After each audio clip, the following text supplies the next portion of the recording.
নমস্কার বন্ধুরা, সম্পা রান্নাঘরে আপনাদের অনেক স্বাগত। আবার একটা নতুন পর্ব, নতুন রেসিপি নিয়ে আপনাদের সামনে চলে এসেছি। দেখুন বন্ধুরা, এখন কিন্তু এঁচড় খেতে খুবই ভালো লাগে। তো আমাদের এখানে তো গাছ নেই, আমি বাজার থেকে কিনে এনেছি। এই এঁচড় দিয়ে আজকে দেখুন এই চিংড়ি মাছ নিয়েছি 200 গ্রাম। তো এই এঁচড় চিংড়ি বানিয়ে আপনাদেরকে দেখাবো। তো চলুন বন্ধুরা, প্রথমে আমি এঁচড়টা কেটে নিই। আপনারা তো জানেন এঁচড় কাটতে গেলে হাতে তেল, বটিতে তেল মাখাতে হয়। তো আমি সব মাখিয়ে নিয়েছি। এবার আগে এঁচড়টা কেটে নেব। দেখুন, এটা যেহেতু বাজারের এঁচড়, তাই এতে অতটাও আঠা নেই। যেটা টাটকা এঁচড় পারলে যেরকম আঠা হয়, দেখুন অল্প আঠা আছে। তো প্রথমে এর ওপরে খোলাটা ছাড়িয়ে নেব। এরকম করে খোসাটা ছাড়িয়ে নিয়েছি। এবার দেখুন পিস পিস করে কেটে নেবো। এঁচড় ছাড়ানো কিন্তু খুবই সহজ বন্ধুরা। ওপরে খোসাটা যদি আপনারা ছাড়িয়ে ফেলতে পারেন, তাহলে পিস পিস করে নিলেই হয়ে যাবে। আর এই যে এই অংশটা, এটা ফেলে দেবো, দিয়ে এবার পিস পিস করে নেবো। এখন বন্ধুরা সবে সবে গরম পড়ছে একটু একটু, তো এখন সবে সবে এঁচড় আসছে, গরমের সিজনের সবজি, তো এঁচড়টা খেতে ভালো লাগে। এবার আমি দেখুন এরম করে এঁচড়গুলো কেটে নেবো। তো সবগুলো এঁচড় কেটে নিয়ে আর চিংড়ি মাছটা কেটে নিয়ে আবার রান্নার জায়গায় আসছি। আমি সবকিছু জোগাড় করে নিয়ে এখানে চলে এসেছি এঁচড় চিংড়ি বানাবো বলে। আর এঁচড়টা দেখুন আমি উনুন জ্বালিয়ে প্রথমে আগে একটু সিদ্ধ মতো করে নেবো, তাই বসিয়ে দিয়েছি। এবার একটা চাপা দিয়ে দেবো। আজকে এত ধোয়া হচ্ছে বন্ধুরা উনুনে, এত এলোপাতারি আওয়াজ আনাচ্ছে, এর জন্য এত ধোয়া হচ্ছে। তো এটা আমি সিদ্ধ বসিয়ে দেবো। আর এখানে দেখুন আমি কিছু মশলা বেটে নেবো। এখানে কাঁচা লঙ্কা, আদা, রসুন এটা নিয়েছি।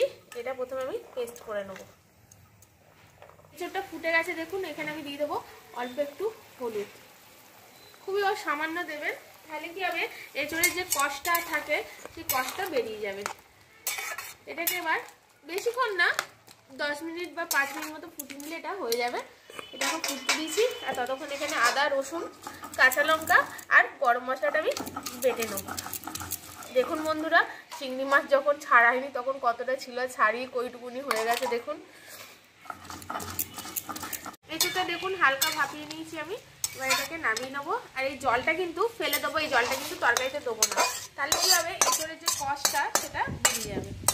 তাতে প্রথমে দিয়ে দেবো সর্ষের তেল, দিয়ে আলুগুলো আগে প্রথমে ভেজে নেব।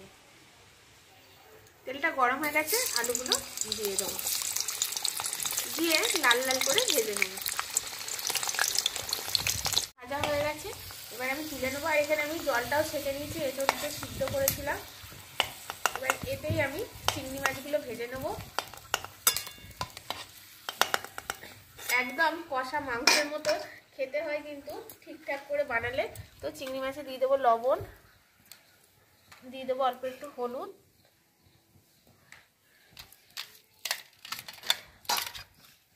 দিয়ে চিংড়ি মাছগুলো ভেজে নেব।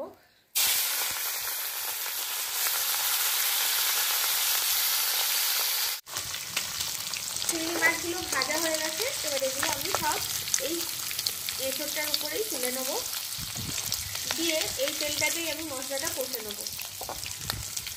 প্রথমেই তেলের মধ্যে আমি একটা গোটা শুকনো লঙ্কা আর তেজপাতা দিয়ে দেবো। আপনারা যদি ঝাল বেশি খান, শুকনো লঙ্কা আর একটা দিতে পারেন, আমি শুধু ফ্লেভারের জন্য দিচ্ছি।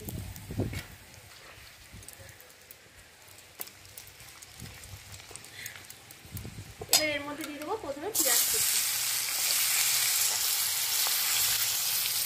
পেঁয়াজটা হালকা লাল লাল করে ভাজা হয়ে গেছে।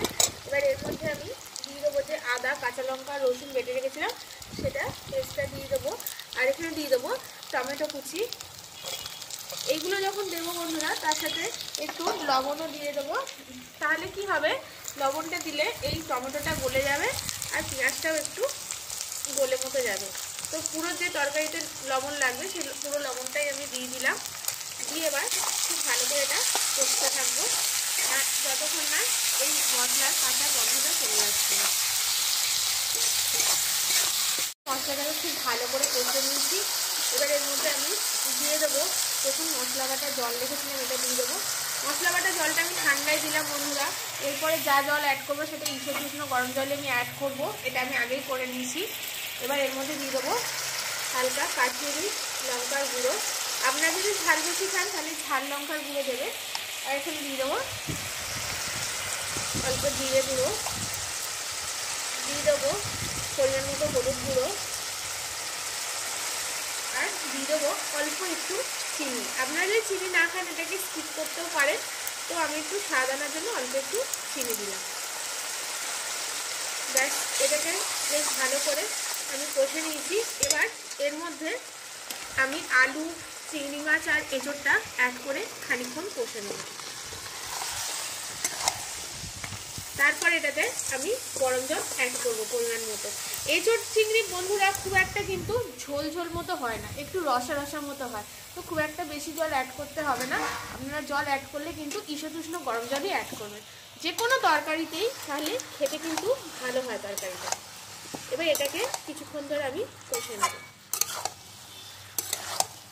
এটাকে 10 মিনিট মতো আমি খুব ভালো করে কষে নিয়েছি। এবার এখানে দেখুন বন্ধুরা, আমাদের পরিবারে এর মধ্যে কড়াইশুঁটি দিলে খুব খেতে ভালোবাসে। আমি দিচ্ছি, আপনারা না চাইলে নাও দিতে পারেন। তো অল্প কটা কড়াইশুঁটি দিয়ে দেবো। আর এখানে আমি দেখুন অল্প একটু ঈষৎ গরম জল করে রেখেছি, এটাও দিয়ে দেবো পরিমাণ মতো। খুব একটা বেশি ঝোল ঝোল বানাবো না, তাই আমি এরকম পরিমাণে এখানে জল দিলাম। দিয়ে এটাকে আমি চাপা দিয়ে দেবো। চাপা দিয়ে এখন হতে দেবো বন্ধুরা।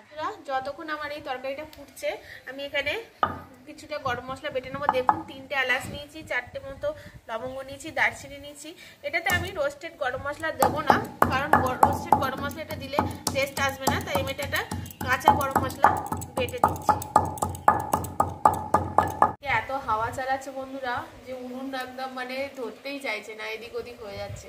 তো দেখুন এখানে আমি এটা 15-16 মিনিট জাল করে নিয়েছি। এটা আমার হয়েও গেছে, দেখুন সুন্দর কালার হয়েছে। দেখুন বন্ধুরা সব কিছু সিদ্ধ হয়ে গেছে। এবার আমি এখানে এর মধ্যে দিয়ে দেবো যে কাঁচা গরম মশলাটা বেটে রেখেছি, সেটা দিয়ে দেবো। আর দিয়ে দেবো অল্প একটু ঘি। ঘিটা কিন্তু অবশ্যই দেবেন বন্ধুরা, কারণ ঘিটা না দিলে এর টেস্টটা আসবে না। এত ধোয়া হচ্ছে না বন্ধুরা, চোখ দিয়ে জল বেরোচ্ছে আমার। এখানে 1 চামচ মতো গাওয়া ঘি, 1.5 চামচই দেবেন, যত দেবেন ততই খেতে ভালো লাগবে। তো 1.5 চামচ মতো গাওয়া ঘি দিয়ে দিলাম। এবার এটাকে নেড়েচেড়ে আমি নামিয়ে নেবো।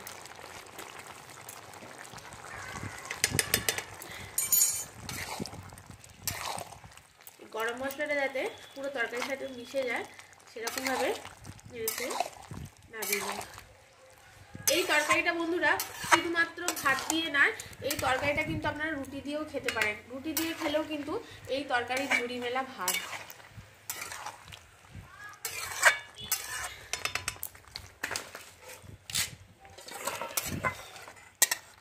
বন্ধুরা দেখুন আমার তৈরি হয়ে গেছে এঁচোড় চিংড়ি।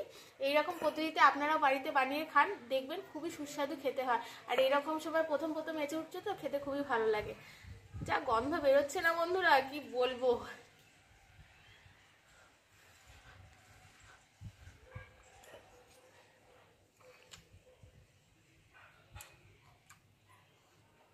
দারুণ খেতে হয়েছে বন্ধুরা, দারুণ। এত সুন্দর টেস্ট হয়েছে বন্ধুরা, আপনারা যদি কাউকে দেন তারা এত প্রশংসা করবে, মাংস ফেলেই এঁচোড় চিংড়ি খাবে। তো বন্ধুরা আমার চ্যানেল নিত্য নতুন রেসিপিতে প্লিজ বন্ধুরা আমার চ্যানেলটিকে সাবস্ক্রাইব করে শেয়ার, লাইক, কমেন্ট করে দেবেন।